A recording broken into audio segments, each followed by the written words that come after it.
Bon, je crois qu'il y a trop de gens qui ne sont pas au courant de ce que je veux dire. Un mandat de vente, qu'est-ce que c'est?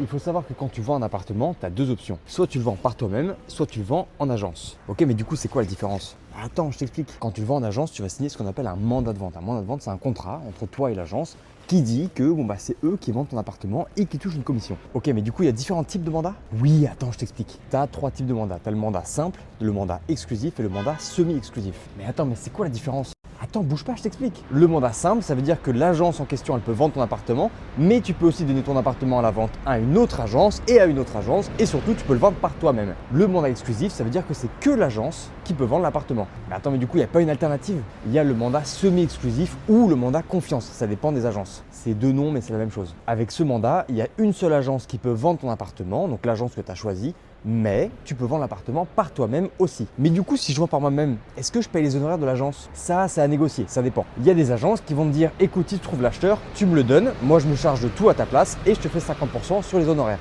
Il y a d'autres agences qui vont dire, si tu trouves l'acheteur et que tu gères la vente de ton côté, à ce moment-là, on ne touche pas d'honoraires. Mais du coup, comment on fait pour choisir son agence? Ça, c'est le sujet de la vidéo de demain, alors abonne-toi.